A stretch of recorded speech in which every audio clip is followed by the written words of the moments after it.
ketebalan 0,5 mm. Selanjutnya ada stadium intermenstruum. Nah, masih seperti postmenstruum, endometrium masih merakit dan merakit. Sekarang sudah menjadi 3,5 mm. Kurang lebih terjadi pada hari ke-5 sampai ke-14 setelah menstruasi. Dan terakhir adalah stadium premenstruum.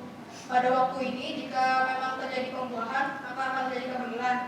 Karenanya, di dalam endometrium sudah terdapat kandungan glikogen dan kapur yang nantinya akan berguna sebagai makanan untuk sel tumor. Selanjutnya ada fase untuk siklus menstruasi. Fase proliferasi. Pada fase proliferasi terjadi proliferasi sendiri artinya membuat lagi dinding endometrium yang sudah buruk dibentuk lagi. Dan yang berperan penting dalam fase ini adalah hormon estrogen. Hormon estrogen nantinya akan menumbuhkan kembali kelenjar-kelenjar yang terdapat dalam ovarium. Kedua ada fase sekresi. Pada fase ini terjadi setelah ovulasi. Setelah ovulasi, korpus luteum akan menyekresikan hormon estrogen dan progesteron yang banyak.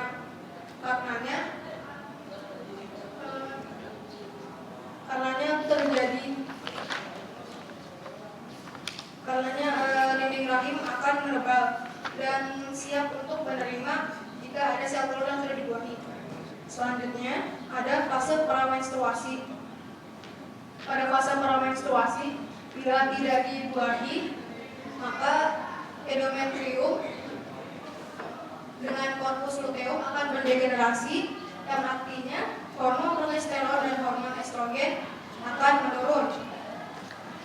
Dan dilanjut dengan yang terakhir adalah fase menstruasi. Fase buruknya dinding rahim. Dilanjut bahasan selanjutnya adalah hormon-hormon yang mempengaruhi menstruasi dan kelainan atau penyakit. Untuk hormon, dalam menstruasi wanita dikendalikan oleh hormon-hormon yang membuat tubuh mereka menjadi berubah setiap bulannya, termasuk juga dalam kondisi psikisnya maupun fisiknya. Hormon-hormon yang mempengaruhinya adalah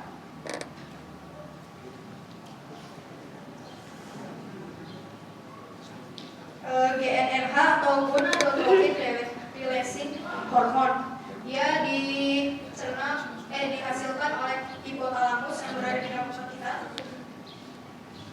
dan berfungsi untuk menyekresikan FSH dan LH yang akan dibahas selanjutnya. FSH atau follicle stimulating hormone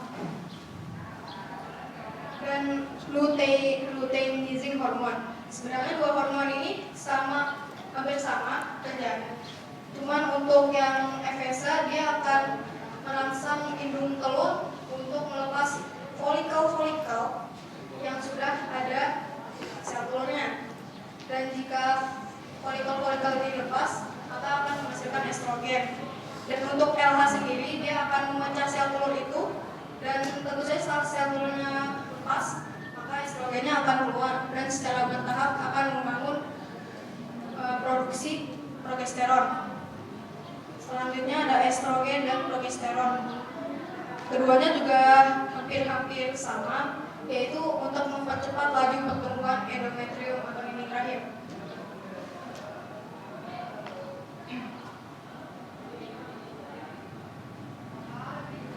Kelainan atau penyakit. Saya membahas dua, yaitu sindrom pramenstruasi.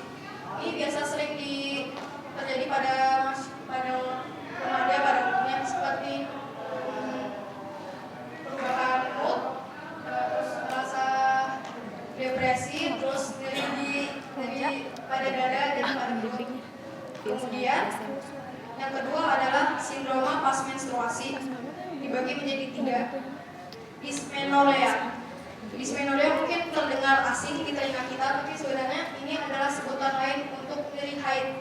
Nyeri haid ini dibagi 2, ada primer dan sekunder. Primer sendiri terjadi jika menstruasi dan setelah selesai dia berhenti. Itu primer. Kalau sekunder, jika dia terus-terusan mengalami nyeri itu bahkan setelah haid, itu berarti ada kelainan atau penyakit yang berada dalam ovarium dan bisa segera diperiksakan ke dokter. Kedua adalah oligonomorea. Lagi adalah istilah asing mungkin yang didengar kita.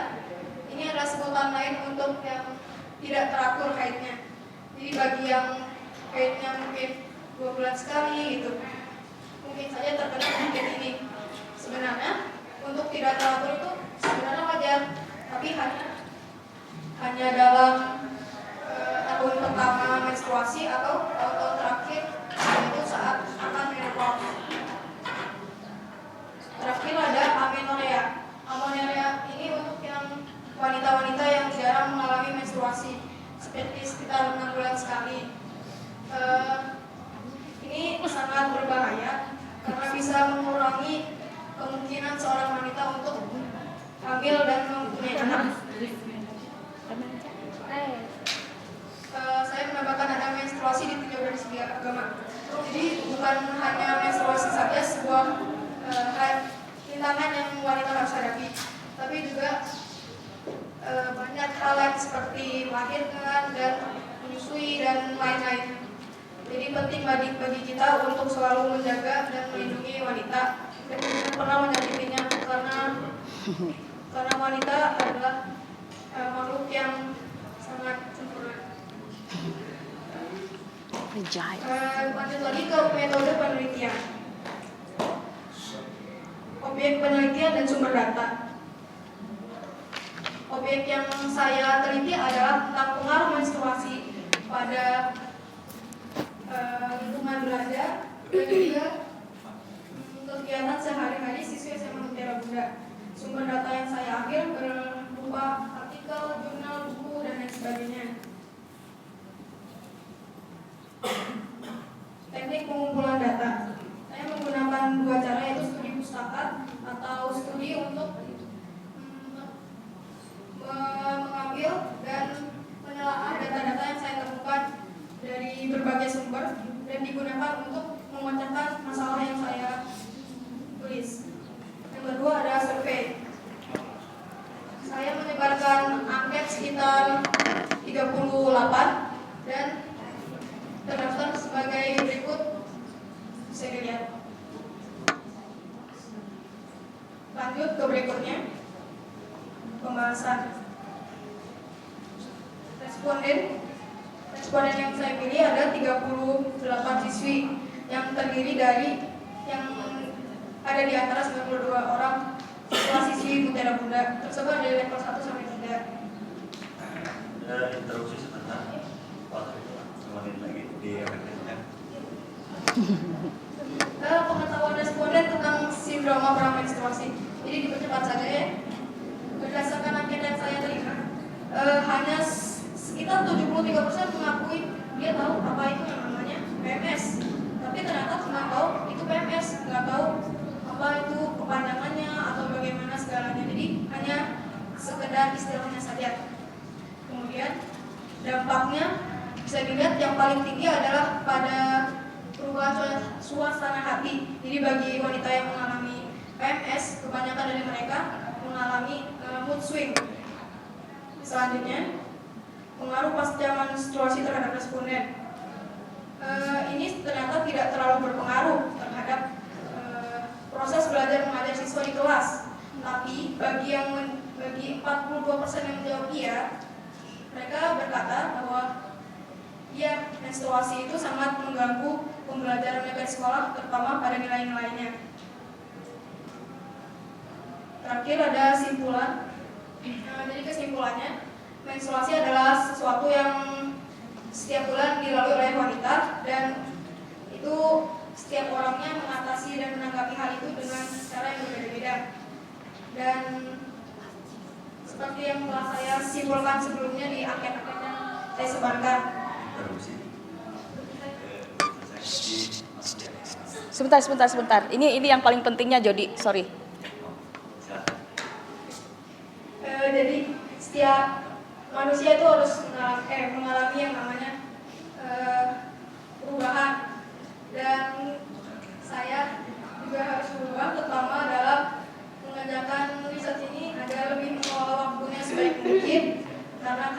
tidak selesai dalam satu malam 2 malam saja.